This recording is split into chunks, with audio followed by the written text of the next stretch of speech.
ఇందాక నాకు ఒక సత్కారం చేశారు. ఆపరేషన్ సింధూర్కి సంబంధించి విదేశాలకు వెళ్ళి యూరప్లో ఉన్నటువంటి 6 దేశాలకు వెళ్ళి మేము వివరంగా ఆపరేషన్ సింధూర్ ఎందుకు చేయవలసి వచ్చింది, దానికి వెనక ఉన్నటువంటి కారణం ఏమిటి, ఉగ్రవాదాన్ని దృష్టిలో పెట్టుకుని ఇవాళ ప్రపంచంలో ఉన్నటువంటి దేశాలన్నీ కూడా కొన్ని జాగ్రత్తలు తీసుకోవాల్సినటువంటి అవసరం ఉన్న నేపథ్యంలో భారతదేశ ప్రతినిధిగా నేను విదేశాలకు వెళ్ళి ఈ విషయాలన్నీ కూడా వివరించి చెప్పడం అన్నది నాకు ప్రభుత్వం ఇచ్చినటువంటి ఒక అరుదైన గౌరవంగా నేను భావిస్తూ వారందరికీ కూడా నా ధన్యవాదాలు నేను తెలియజేస్తున్నాను.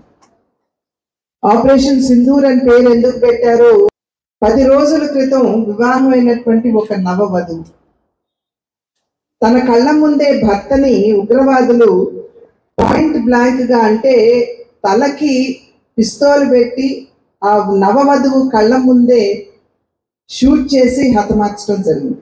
10 రోజుల క్రితం పెళ్ళైనటువంటి నవవధువు. దాన్ని దృష్టిలో పెట్టుకునే నరేంద్ర మోడీ గారు మన పొరుగు దేశమైనటువంటి పాకిస్తాన్కి, ఏ దేశమైతే ఉగ్రవాదాన్ని పెంచి ప్రోత్సహిస్తుందో ఆ దేశానికి గుణపాఠం చెప్పాలి అనేటువంటి ఆలోచనతోటి వారు పాకిస్తాన్ దాడికి సంబంధించి నిర్ణయం తీసుకున్నప్పుడు ఆపరేషన్ సింధూర్ అని చెప్పి దానికి పేరు పెట్టడం జరిగింది. అంటే భారతీయ మహిళల నుదుటి మీద ఉన్నటువంటి కుంకుమ రంగు ఏదైతే ఉందో అది ఉగ్రవాదుల రక్తం రంగు కంటే కూడా చాలా గాఢమైనది అని చెప్పి వారికి తెలియజేయడానికి ఈ నిర్ణయం తీసుకుంది. కనుక దీనికి వెనుకున్నటువంటి కారణాలు అనేక ఉన్నాయి. నరేంద్ర మోడీ గారు తీసుకున్నటువంటి అనేక నిర్ణయాలు, మేక్ ఇన్ ఇండియా అని చెప్పి పాకిస్తాన్ మిసైల్స్ ని కూల్చినటువంటి బ్రహ్మోస్, ఆకాష్, ప్రచండ హెలికాప్టర్, ఐఎన్ఎస్ విక్రాంత్, ఇవన్నీ కూడా మన దేశంలోనే మనం ఉత్పత్తి చేసుకున్నాం. ఇది ఎలా సాధ్యపడిందంటే నరేంద్ర మోడీ గారు మేక్ ఇన్ ఇండియా అనేటువంటి కార్యక్రమాన్ని ఆత్మ నిర్భర్ భారత్ అనేటువంటి ఒక సంకల్పంతో వారు తీసుకొచ్చినటువంటి సందర్భంలో మన దేశంలో తయారు చేసుకున్నటువంటి మిసైల్స్ మాధ్యమంగానే పాకిస్తాన్ మిసైల్స్ ని మనం కూల్చగలిగాం అనేటువంటి విషయాన్ని మనం ఇక్కడ గమనించాలి.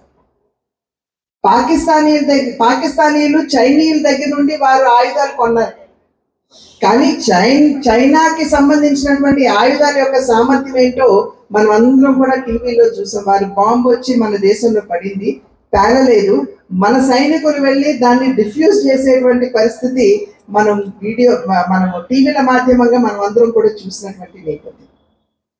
కనుక అంతటి ప్రధానమైనటువంటి నిర్ణయం తీసుకుని భారతదేశ సామర్థ్యాన్ని, బలాన్ని యావత్ ప్రపంచానికి తెలియజేసినటువంటి సందర్భంలో ఈ విషయాలు తీసుకెళ్లి కొన్ని దేశాలకి తెలియజేయడంలో నన్ను కూడా మోడీ గారు అదేవిధంగా ప్రభుత్వం నిర్ణయించి పంపించడం అనేది ఇందాక చెప్పినట్లుగా నిజంగా నేను గౌరవంగా భావిస్తున్నానని చెప్పి తెలియజేస్తున్నాను.